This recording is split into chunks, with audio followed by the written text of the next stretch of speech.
So here it is, mostly disassembled. And there's the frame, there's the old motor. See that pile right there? Those are the motor mounts. And I'm guessing they're 45 years old, maybe more. I don't know, early 70s. Based on this motor. And based on those worm housings, those double worm housings. Okay, those have two parts to them, and there's worm gear in here, as you can see. Okay, all that stuff right there has got to be cleaned. That's got to be cleaned. Okay, we are not going to recycle that motor. We're going to replace that motor with a new motor. This motor still works. I don't know. I've got a ton of these. I'm sure someday I'll figure out something to do with them. Probably be pretty cool to have a whole bunch of them somewhere at an industry all working at the same time. That might be pretty neat. Now to get the motors out, I use this tool. This is a punch. And it happens to be exactly the right size to fit where the motor mounts go. I don't need to hammer it. I just need to push a little bit and they'll come right out. Now, if you're putting in a motor, let's say that I was going to put in a new motor, well, a more updated motor like this one. Now I was going to put in new motor mounts. Motor mounts are easy to get. They still have them. My secret to doing that, chapstick, or this is beeswax, whatever. I put a little bit of that on these motor mounts, and then they just slide right in, and they stay in, and they're easy to remove. You put a little chapstick on them. Chapstick does not hurt the motor mounts. It does not cause them to deteriorate or anything. It makes them easy to take in, take out. That's my method. I've been using it for like more than 30 years, and it works. Works good. That's good stuff. If it can last 3 decades, I consider that good. Now, this thing has got to be cleaned up. Come back to that in a second. Here is the clip that was all rusted. We are not reusing this. We're going to hardwire, so we won't need that anymore. I don't know why I save those. I just do. Got a box full of them. These trucks, see how rusty they are? I haven't taken the gears out. Let's do that right now. I'm going to show you what we got inside of this thing. And these gears have not been... well, first, let's get rid of this stuff. Here's a paintbrush. A simple, a dollar store paintbrush for the workbench. Let me give you some workbench advice right now. You see my workbench? See how the edge has this lip on it? Do you know why I do this? Why I have this? I'm going to show you right now. Because I can put my hand under here, just like that. And I can sweep it right into my hand. In the garbage it goes. When you're setting up your workbench, I once made the mistake of having fascia on my workbench. That was wrong, because then I could not sweep off into my hand and I had stuff on the floor everywhere. That's an important feature. The other thing is, you notice my workbench?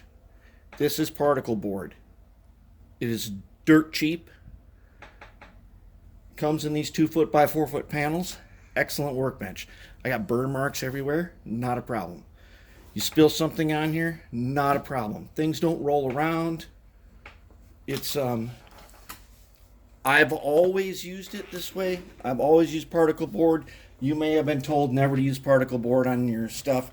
Use what they call cabinet grade plywood.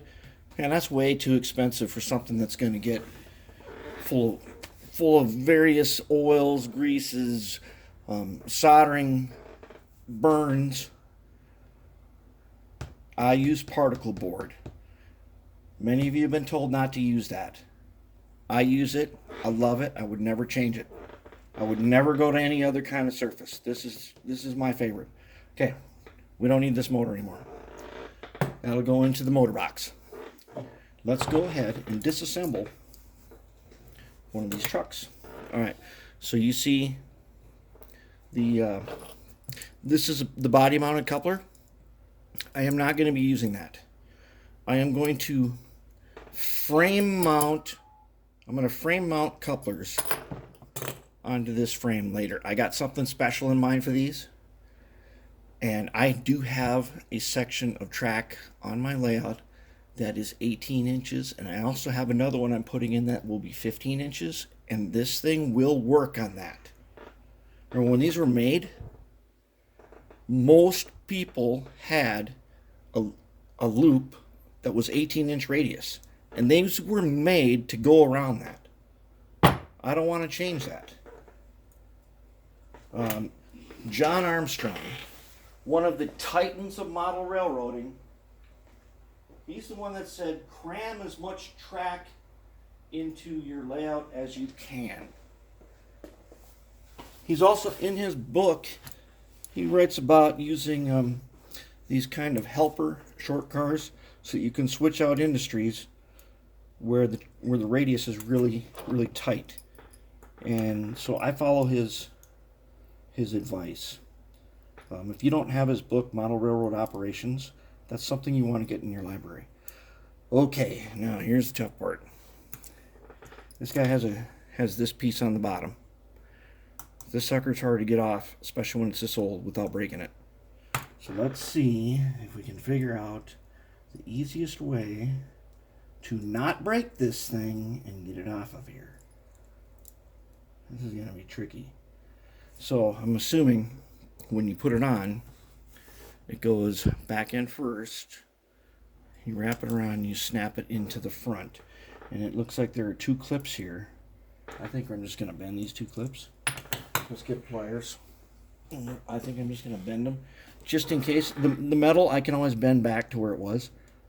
So I ain't worried about that.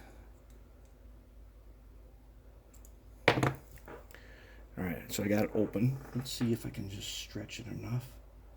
Yep, there we go. And out it comes. And then onto the blue microfiber heavy washcloth. That's where I put my parts when I'm working on them, and that keeps them in one place. Okay. Now, let's see what we got here. It's going to come apart. There it is. Okay, there's the wheels. All this got to be clean. Okay, now you see what it has. You see what it's got in here? See this? This is a little spacer that keeps the gears in place. That's important. So we've got 1, 2, 3. Notice in here the way the gears are. I believe if we turn one upside down, oh no, these gears are clean on both sides. Some of these Athearn gears have a mark on them. These don't, so you don't need to worry about it, but they got to get cleaned. And so there's only 3 of them. There's another spacer here. There we go. Got our gears. All this stuff is going to go in the ultrasonic cleaner and get cleaned, including this. And this is going to get, all this rust will be gone. And then we will put an antioxidant on this. My favorite stuff is this Oxguard. You get it at Lowe's or hardware stores. One tube will last you years. When I have something clean, I coat it with that so that it does not rust ever again. Brass doesn't tarnish. It's good stuff. Okay, there we go. Side frame out. side frame out, wheel sets. That is it. We do the second one, and we're going to drop her in the ultrasonic cleaner and get it all cleaned up. I'll do the second one, and we're going to take apart all these worm gears. Okay, here's the thing. When you take these apart, there is, on the end of these gears, goes right there. This one's got it inside here, or somewhere. Oh, here it is. See, I almost lost it. Thrust washer. You need those. Don't lose them. They're in the ends of these things. And we put a drop of oil on them when we put it back together. See, it's on the end of this one right there. See that? Okay, those are important. We don't want to lose those, but we got to get them clean. All right. Time for some cleaning.